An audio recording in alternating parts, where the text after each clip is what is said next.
Hi everyone, I just came back from a little vacation. I have been visiting my family that I haven't seen in many months for 4 days now, and we are back to make some more content.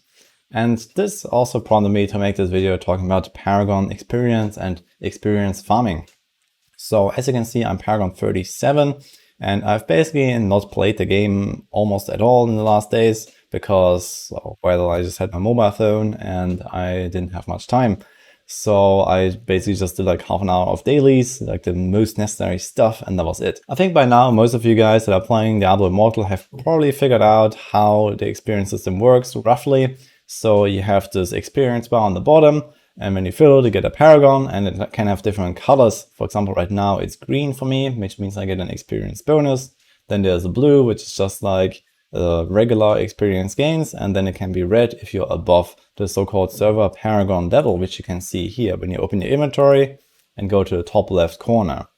A lot of people don't seem to be aware that this is just steadily increasing by 2 per day. So this is exactly the same on all servers. This doesn't have anything to do with how the people are doing on that server. You just gain +2 every single day. So this is a system that is designed to kind of pull everyone along at roughly the same level. Now, when we started out, obviously there were some people that were grinding really hard and they got a bit ahead because the Paragon gains are very slow with the system. But now that we progress to higher and higher levels, those differences between players will become minuscule.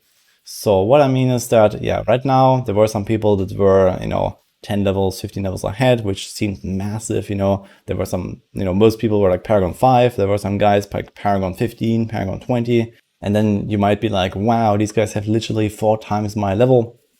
But this difference will just become smaller. And the reason why that is because you cannot outgrind the server Paragon level very much.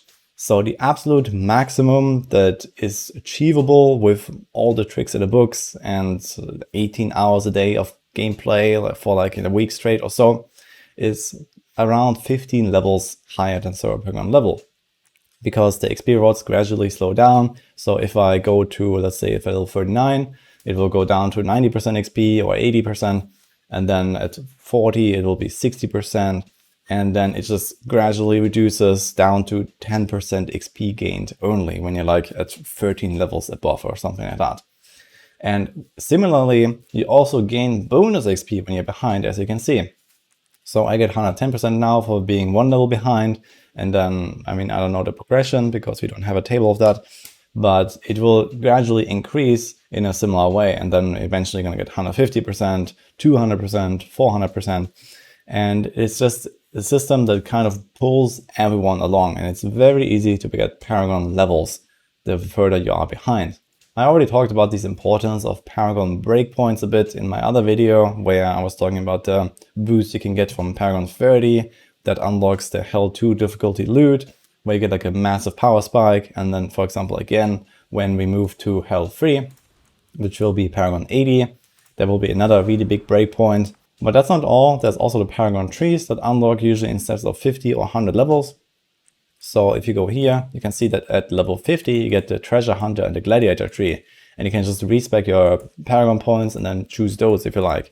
And similarly here at 150, so this will be in like 2 months or something, you will also be able to get Mastermind and Soldier trees. And some of these trees might just be way better suited for your preferred playstyle, for your build, and for whatever you want to focus on the most. But aside from this, Paragons don't actually matter very much. So you get these small bonuses, so you get a bit of like stats like armor, life, a bit of damage. So it does slowly scale up your character's power, but being a few levels behind is not really the end of the world. And the thing is that moving ahead of the server Paragon level is extremely difficult because of those penalties, and staying around the Paragon level of the server, or being behind, you can easily catch up, is extremely easy to do. It's like multiple times easier to just be, even like 5 levels lower than the highest guys out there that are like Paragon 50 right now when the server Paragon is 38. And this trend will continue exactly the same way forever, unless you get massively more powerful ways of farming experience, which I don't see happening right now. because they actually nerfed some of those like outdoor farming zones like Library of Salt and Cool and Mount Sylvain recently. So this is actually a bit reduced now.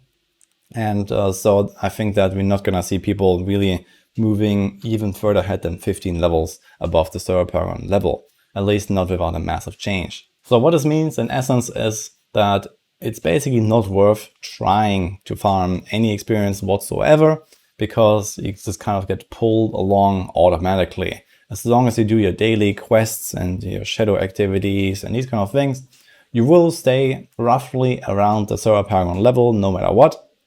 And even if you fall behind because you're inactive for a little bit, it will be very easy to catch up. But on the other hand, the server Paragon level is also a really good tool to actually gauge the activity of a member. So for example, when you're in a clan, you have a clan leader role or officer role or something like that. Clans seem to be extremely fluid in the Diablo Immortal, so people get kicked and invited literally every single day. So it's not like, you know, a game like WoW where you find a guild and you stay there for a decade.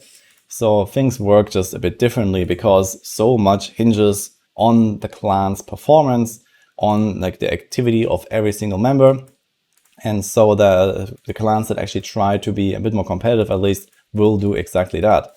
And you can see that, you know, we have mostly rather high Paragon people, around Paragon 30 right now, which are simply those people that play like 1, 2, 3 hours a day at the least. And you also have, you know, sometimes other people that are something like Paragon 5 here. And if someone is Paragon 5, they probably have a bonus of, I don't know what, I guess like 600% bonus XP. So they literally log in, do like one bounty, and they would gain a level. Unfortunately, Diablo Immortal is lacking extremely basic MMO UI features for, you know, managing a clan. For example, just showing us the offline sins time or something like that. But you can kind of get an idea based on the Paragon level if someone is actually playing the game or if they have already, you know, quit entirely. Like here, for example, again, Paragon 16, Paragon 23. So these are people that are basically not even playing the game anymore. If you're like 20 levels behind, you have such massive bonuses that even from just doing, you know, a few dailies, you'll gain multiple levels. In any case, I hope that with this video I was able to clear up some of those questions that a lot of people had, because a lot of people didn't really seem to understand the server Paragon level system. At least on my stream, I get a lot of questions about it. So I hope that this makes it a bit more clear. If you are, you know, really trying to stay ahead of the curve, get like, you know, 5 levels, 10 levels above the server Paragon level, you will have to invest a lot of time. You will have to be efficient with your time, and you will have to find good farming spots that are not crowded so that you can use them for your own group as much as possible. So if you are wondering the best way to farm experience, if you're actually trying to catch up or if you're trying to get ahead, is actually outdoor farming for bestiary, for just massive massacre bonuses. You can also get decent XP just like running certain dungeons, like the Forgotten Tower, for example, but outdoor farming is definitely way better. The problem is some of those good spots have been nerfed recently, and this means that people will probably spread out to even more farming spots all over the place, and we'll have to find more new strategies. In the end, I would just suggest don't really care too much about the Paragon levels.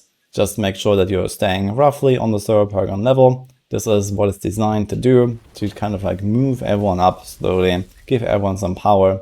But again, sometimes there are these breakpoints where you can get a massive boost ahead of everyone else, like when you move to Paragon 30 and you were able to equip your Hell 2 loot. The same will happen again on Hell 3, on Hell 4. Similar things might even happen, for example, for the new Paragon trees that unlock.